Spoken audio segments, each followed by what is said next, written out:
Hey folks, today is August 29th. It's currently 8:57 in the morning. As you guys can see here, we're currently in the FX Simplifier trade room. Let's take a look really quick and see what's happened over the weekend. All right, so 8:28, as you can see here, we took a $100 loss, then an $80 loss, had a $65 win, $50 win, $111 loss here. At the moment, we're currently at $9,045. And right now we have these three trades open, as you guys can see. USD CAD. Let me see if I have that chart up. Nope, doesn't look like I do. Euro AUD is one of them, and that's a buy trade.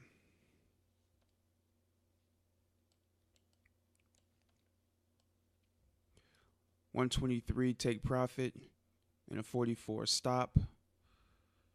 And AUD Japanese yen here.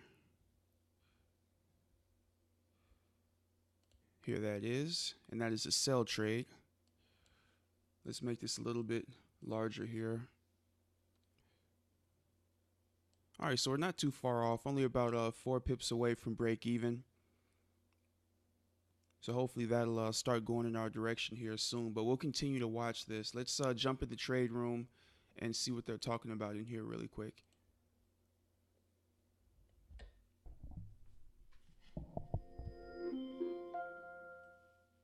Welcome to the webinar. You have entered as an attendee in listen-only mode. Your flexibility is everything that that you can find, and so there's no need to be concentrated. Interesting. So with stocks, everyone used to say that a third of a stock movement was due to the overall market, a third due to a sector, and a third due to the actual company. What they found these days is more about 60% of it is due to the overall market, about 30-40% of it is still due to the sector, and then what's left, not a whole lot, and that's due to basically 10-20% is due to the actual company on average. So when you see, money leaving that sector, you just get wiped out. Same with this type of stuff. So you look at big macro fund, what's a good example? Bridgewater's not. Brevenhour or whatever. So they're like a 40-ish billion dollar shop. And, the way they do stuff, people call it stop loss macro in their world, but they're very tight on their risk controls, what have you. So if they have a person that's, starts doing bad, well, they'll wipe out the whole book and send the guy packing. So then what happens? You might see $5 billion in exposure somewhere get wiped out. And if he's, heavily concentrated on one thing, his whole book's being wiped out. Or a person will be at a fund, or a group will be at a fund that have a certain strategy. If they get booted, that whole strategy gets wiped out, gets closed out. When they try to do it in an orderly way, what have you, it's not like they just do it in 2 seconds most of the time. Maybe they do, I don't know. Most of them would not. But it's still, so that area gets all killed at the same time. Same kind of thing, if a central bank in one place says something, well, every pair of that is going to be affected mostly in the same way. We saw that on Friday. If you were short 5 different U.S. dollar trades, you just got hit on 5 different U.S. dollar pairs. If you only had 1 or 2, well, you got hit on 2. It still stinks, but that's way better than 4 or 5 or 6. So,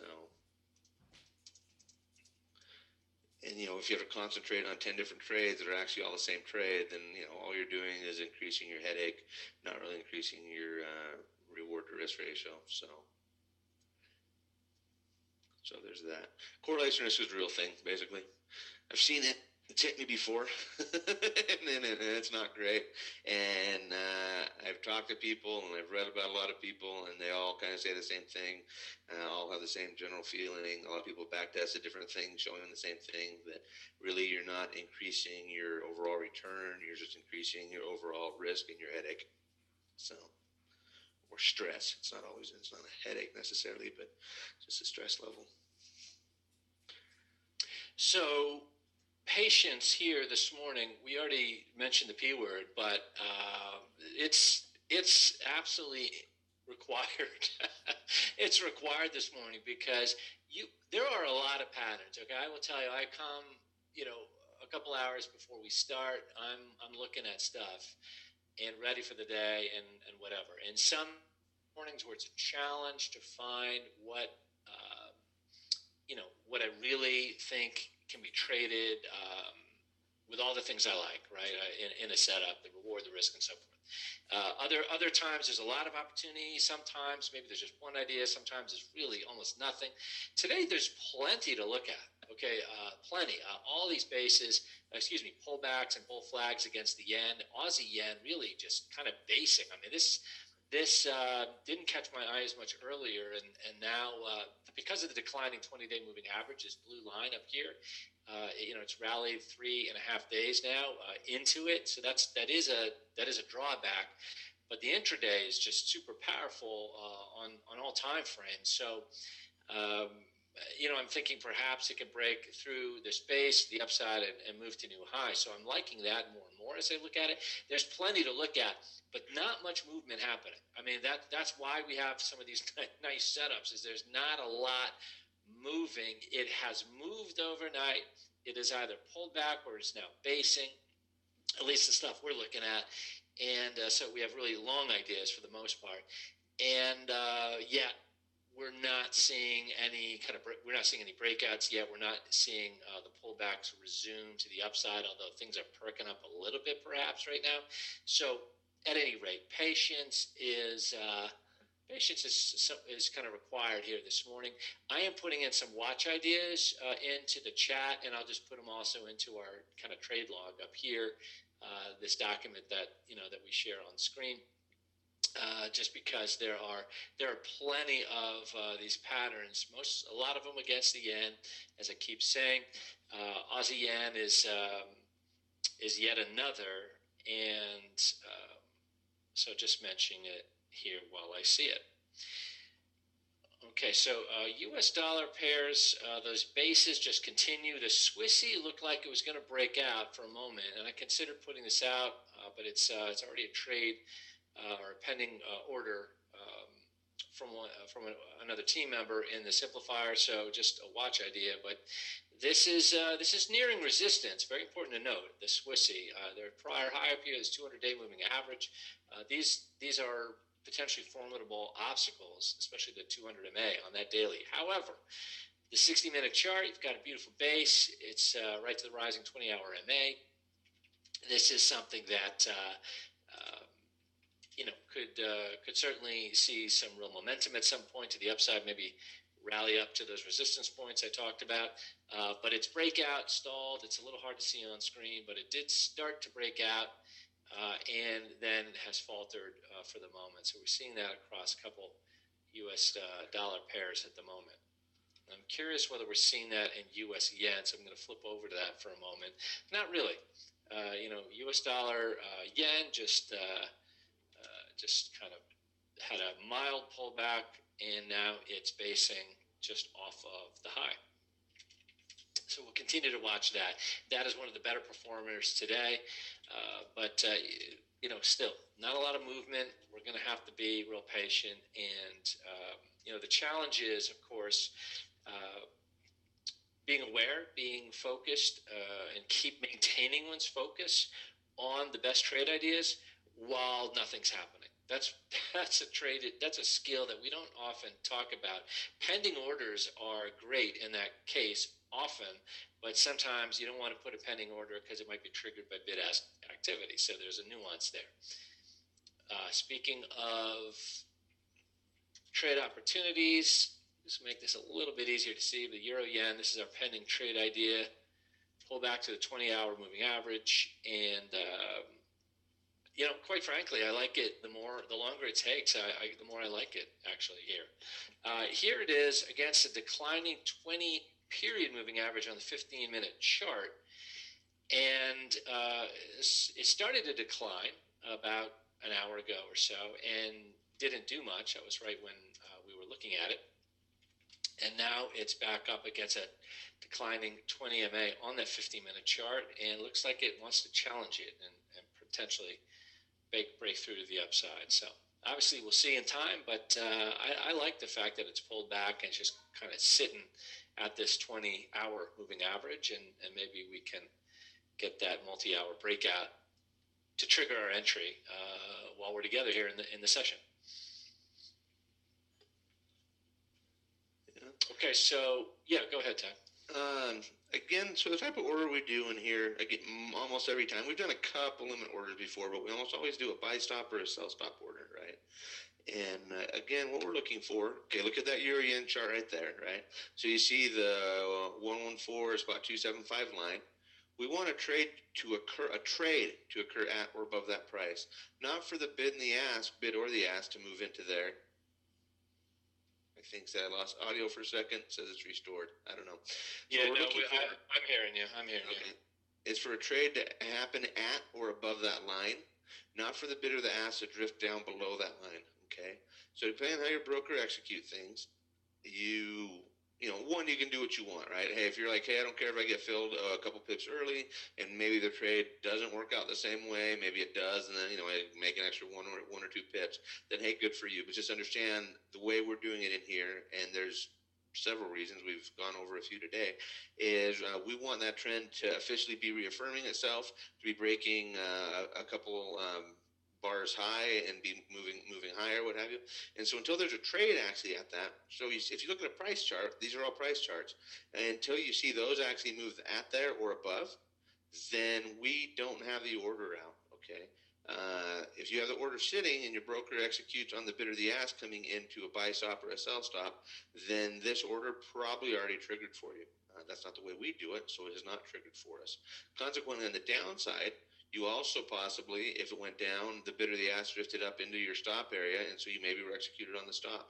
Okay, again, because we are very specific in what we want on a buy or on a sell, we didn't get stopped out of anything because we didn't buy into it. Okay, that's one of the things with the way a lot of the sitting orders will happen at different FX brokers, is it will be based on the bid or the ask. And if the spreads are super tight, if you're trading euro US dollar, for that matter, euro yen, the spreads are pretty tight, but you'll still see sometimes where, it kind of widens a little bit, what have you, and you get executed like, 4, 5, 6 pips different than what you were hoping to. And that for me, I don't like at all. Euro US dollar, if it's like, if it's a pip, it's not the end of the world, but even then, is it what I want? No. So most of the time, I'm just going to sit there with my finger on the trigger type thing. So you pick the way you want to, but just understand the differences and how that's going to work out sometimes. Sometimes, it's going to keep moving higher, and you saved a few pips, so you made a few extra pips. But other times, it's not going to go yet, and it's going to cost you a few pips. So if you're okay with that, then hey, do that. But the way... All right, guys, we're now at about 12 minutes in. Let's take a look really quick here and see what's going on. All right, our AUD Japanese yen trade, it's a sell. We need it to come down some here. So I'll definitely continue to keep watching this. I'll also see if we get entered into any of these pending orders that they have. Looks like it's only one pending order right now. But we'll definitely continue to watch it and see what happens here. All right, I'm going to pause it, and I'm going to come back at about between 10 and 10:30, or once something major happens with our positions. So I'll be back momentarily. All right, guys, just another quick update here. As you can see, our Euro AUD trade, which is right here, currently down 135. We're about 10 pips away, I believe, from getting stopped out on that trade. Hopefully we'll get a nice reversal back up. Excuse me. Let's check on our USD CAD. Still a nice ways away, about 40 pips away from our stop there, so we're okay on that one. And Euro AUD, obviously that's the one we just looked at. AUD Japanese yen. All right, so I'm glad to see the market is coming back down for us here. We were, again, about 6 pips away from getting stopped out on that trade, but looks to be coming down, so that is a good thing. And they also entered a Euro Japanese yen trade here. That's a buy, currently down about 18 pips. So we'll continue watching it. Let's go ahead and jump back into the trade room and see what they're talking about. Things should begin to wrap up at 11 o'clock. So I will hopefully be able to catch 10 minutes here and then another 10 minutes when they end the day. All right, let's see what they're talking about here. Welcome to the webinar. You have entered as an attendee in listen-only mode. gains, but just shy of the targets, or simply just shy of areas where I thought it would be a respectable enough gain to close. So, we had, I think it was maybe Aussie Swiss or Aussie Yen. I have to look at the log, but whichever, it was an Aussie-based pair where, pretty sure about that, where it had maybe the high was 15 pips, and I was looking for the target was probably around 30-ish. I was looking for just as it appeared that it would not rally further and move up to the target. I was looking for maybe between 15 and 20, and it backed off and then just closed out break even. So there have been a couple of times last week where that happened, but obviously we will.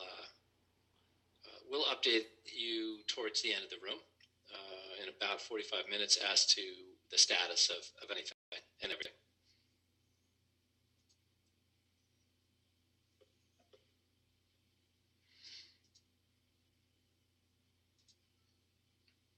Okay, gonna look through a few more things here, see if anything is developed that we might want to be aware of. There's some pound-based pairs. New Zealand yen, as we talked about earlier, this is just one of the couple of pairs that extended its gains this morning by about 0.1%. Not a lot. However, that's noteworthy.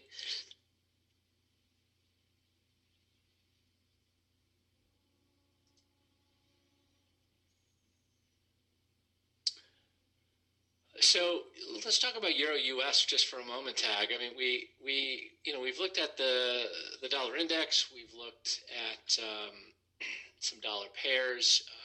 Here we've got what was an improving euro against the US, meaning some higher, a higher low, a couple higher highs, and another pullback, and still a higher low. I would point out, still a higher low so far, but the strict up channel line, if I had that drawn, you'd see it broken. However, 200-day moving averages here, you got a prior low.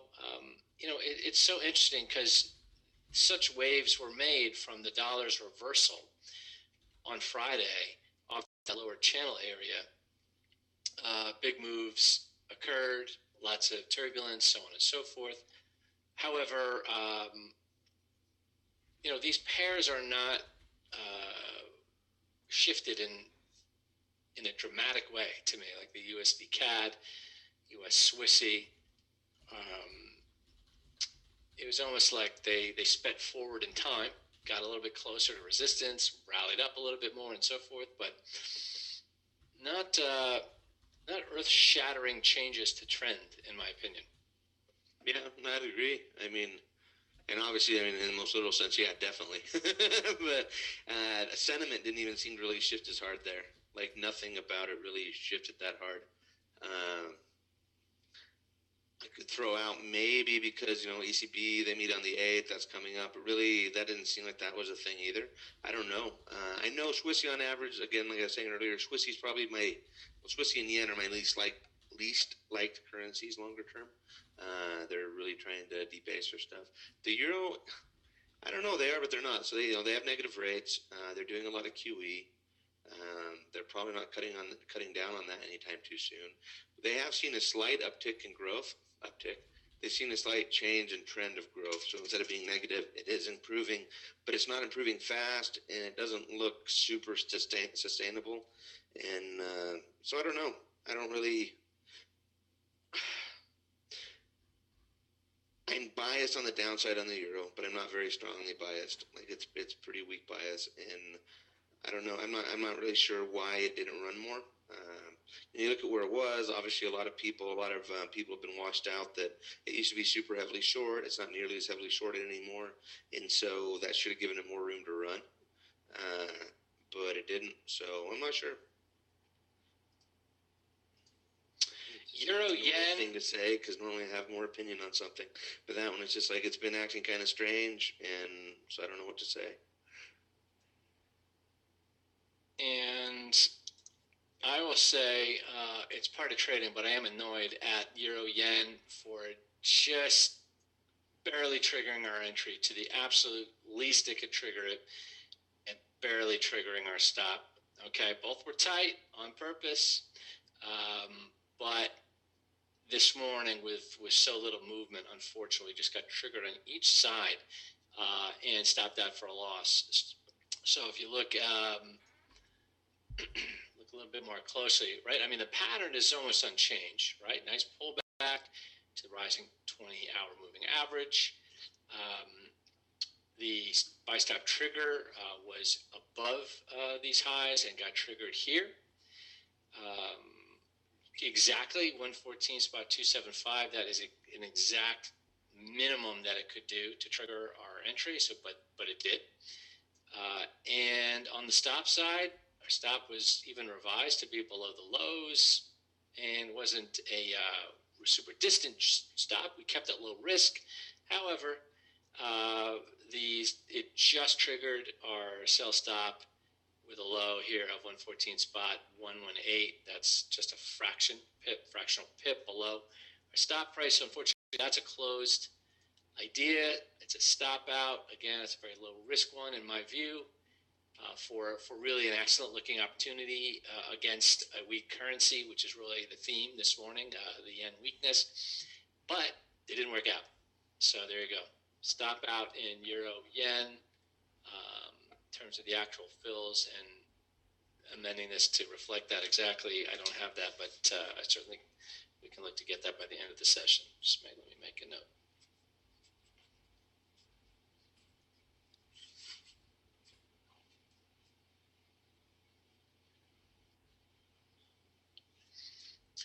U.S. yen still valid. This just barely entry and just barely stop out doesn't trade.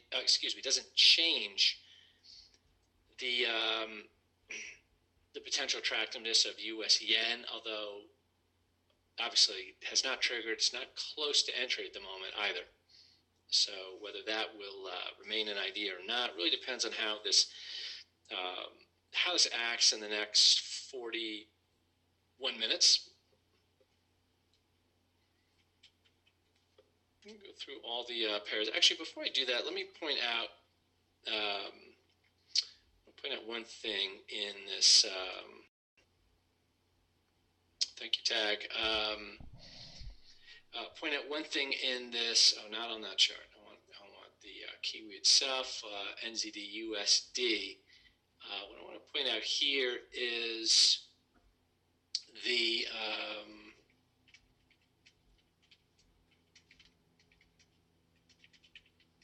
this pattern. Bear with me while I just grab an image of it. So I'm going to take a look at what happened, even just briefly, to Kiwi US on Friday. This is an ascending triangle. Let me make this chart a little bit bigger.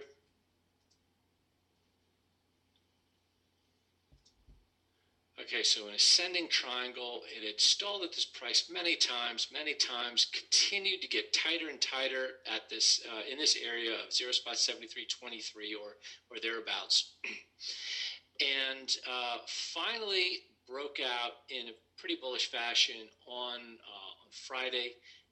Initially on a lot of data, a lot of U.S. data, U.S. dollar weekend. Kiwi rocketed through this price, made a multi-month high, extremely bullish. However, dollar then reversed, found its footing, and this failed. So the result was not only a failure of the breakout again, after really succeeding, because it had really not cleared the 0.7325 area or so. Finally it did, and in a real fast bullish fashion. However, as I said, then obviously we see here dollar found its footing, reversed, and this closed after making a multi-month high,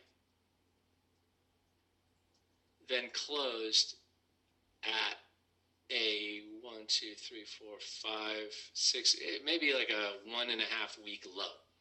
Okay, so that is a key reversal where you make a new high, significant new high, but then you close, pardon me, at a some multi-day or worse, potentially low. And psychologically, that's a damaging candle. Okay, so taking a very bullish pattern, breaking it out successfully initially, but then having it fail, that's often a candle that takes a while to get back. So in other words, we're still in an uptrend in Kiwi US. However, a quick reversal back up would be really impressive.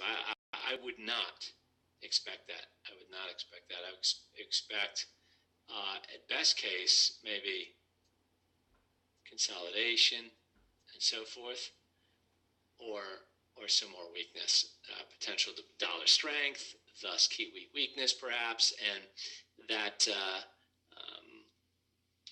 that's a possibility.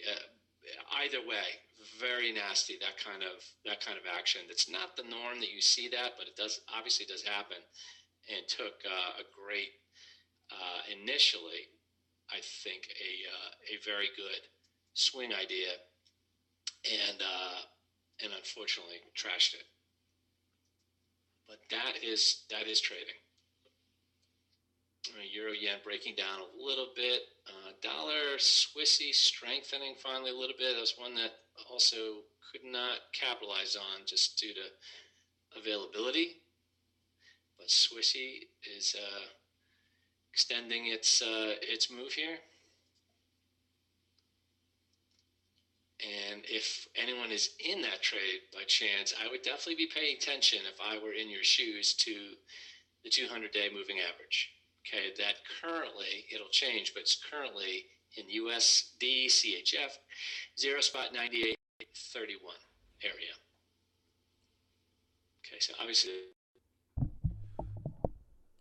All right, guys, as always, I try to keep these videos between 20 and 30 minutes long, so I'm going to looking at pausing it here in a second, but just so we can take a look at this USD CAD trade, it just passed negative 100. We still have a ways to go before we hit that stop, but definitely not moving in the right direction. I would have really liked to see some resistance at this level. You can see the market came up to it once here, twice here, and then broke it here. So I'm guessing they were hoping that that level would stand, but unfortunately it didn't. So let's check out the Euro AUD. And again, this one is still about 13 pips away from our stop. And AUD Japanese Yen, that's a sell trade. Yeah, we're okay on this one. We're about 15 pips away. Market looks to be hopefully turning around from this big up bar here. But we're still in the negative over 300, which obviously is not a good thing. So we're going to continue watching it, and I'll come back to close out the session. All right, guys, it's now 10:54, so we'll go ahead and check in the trade room. As you can see, still down about 300. So let's see what they're talking about right now.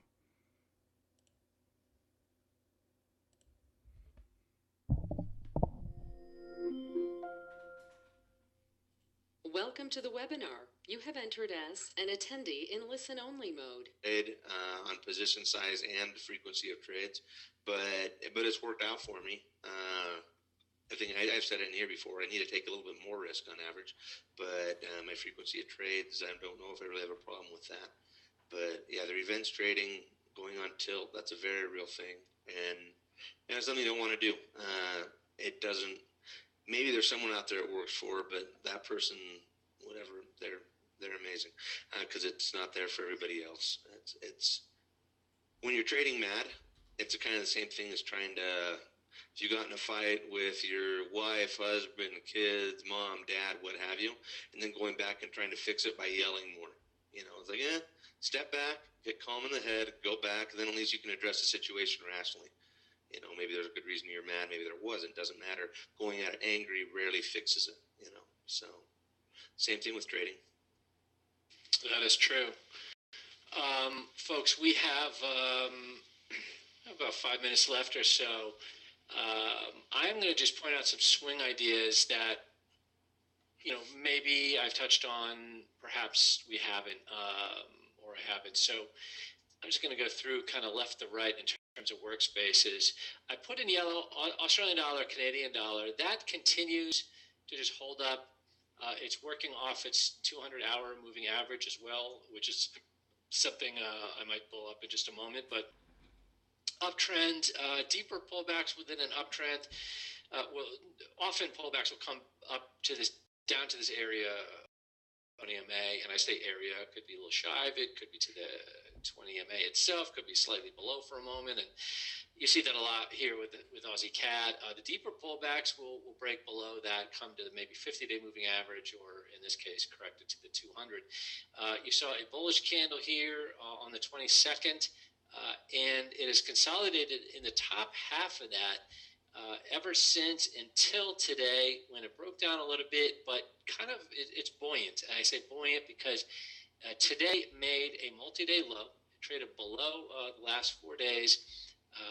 However, it could not stay down. The bulls just couldn't hold it down right off the area of the 200 MA again. And now it appears like maybe it can actually close at a multi-day high, because it's not trading higher than the highest highs of the last 5 days or so. But it might close at a higher price in the last maybe 4 days if it can hold that level. That's pretty positive. So I view that all as the continuing story of this candle. Okay, right here, you've got all this action essentially inside of this candle, and I would look for potential continuation to the upside. It is in an uptrend. Okay, and bears have not been successful in forcing this down lately. So anyways, more than I intended to say about Aussie CAD there, but that is a, excuse me, it's a bullish idea on a swing level, in my view. Anyways, let's go to another. I'm just going to run through these real quickly. Not seeing anything there. I love Euro Swissy. I mean, Swissy is weakening coming into this week. As I said before, US Swiss and Euro Swiss are the strongest pairs. Well, let me say it this way. USD CHF, US Swissy, is the strongest US-based pair since Brexit, in my focus list anyways. And if you exclude Euro Pound, because the pound got crushed, the euro rocketed against the pound. If you exclude that one pair, then this Euro Swissy is the strongest EUR-based pair since Brexit as well. So you've got a little bit of a theme there. And this actually technically is in a little better shape than US Swiss, in my opinion. You've got it above the 200 MA now. It's broken to a multi-week high. It hasn't done much yet, certainly not doing anything today. However, this is interesting to me. So that is my yeah. Okay, interesting. And I always feel good when I hear tag. Chime in with a duplicate watch list idea.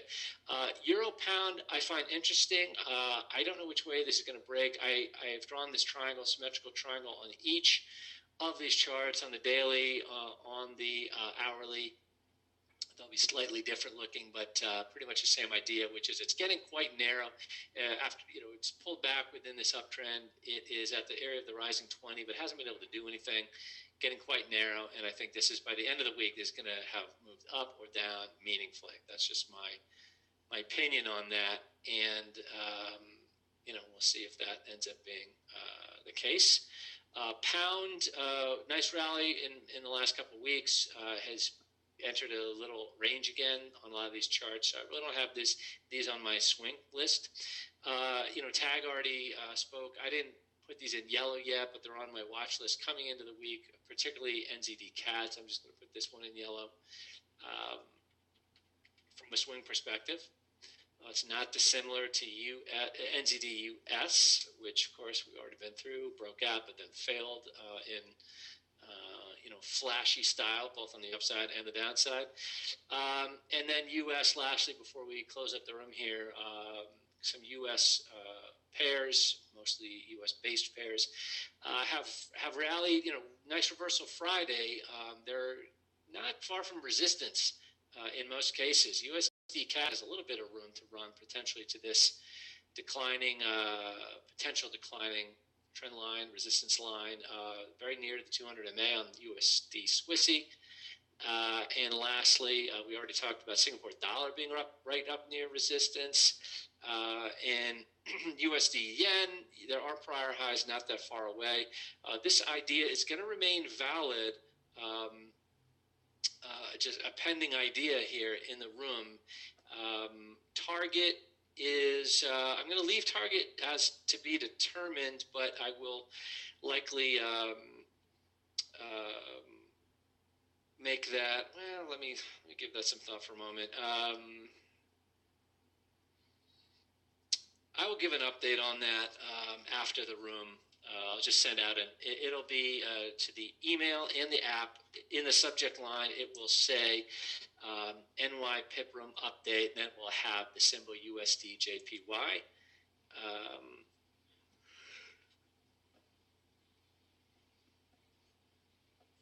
So that will come out sometime today, probably in the next few hours or so. So just be aware of that. That is going to be to be determined. So I'll give a clarification of potential target, any changes, maybe an entry to stop, or potentially even a cancel, just that the idea gets canceled. So right now it's still pending with the issued entry, buy stop, the issued protective stop, or an open to be determined target, and then one way or another there will be an update on that. That will come email and the app. All right, so frustrating session in terms of activity today, just very, very quiet markets. Tough to get anything going, particularly with any kind of breakout style or even the pullback that we tried.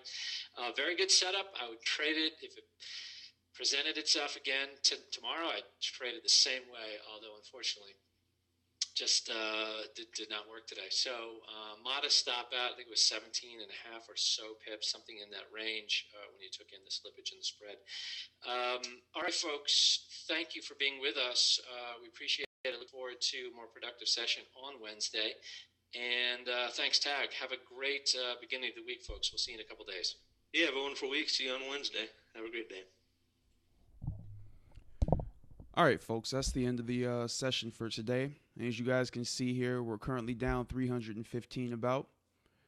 And we've also had several trades that we've taken already, as you guys see here, starting on the 28th. A lot more negatives than I'd like to see. A lot more losses, I should say. But hopefully things will turn around here shortly for the rest of the week here. So we're currently at 8,947. Not the best start to the week, but we'll just have to be patient and see what happens. Also, make sure you guys visit EmpireAmbition.com. And let me just pull it up here so you guys can know where to see the MyFX book account. That way you can actually continue to monitor these trades. I think it updates every 5 minutes or so.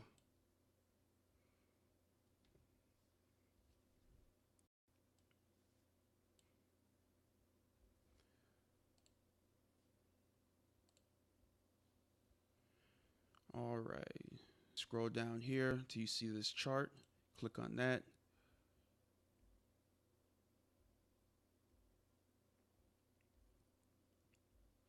All right, and that'll take you to my Facebook account. As you guys can see here, obviously, to start the week, we're in a bit of a tough spot right now. But like I said earlier, we're going to wait and see what the traders are able to do this week here. And these are the 4 trades that are currently open. All right, so definitely go there to continue following along. And I'm going to go ahead and end the video there, a little bit above our 30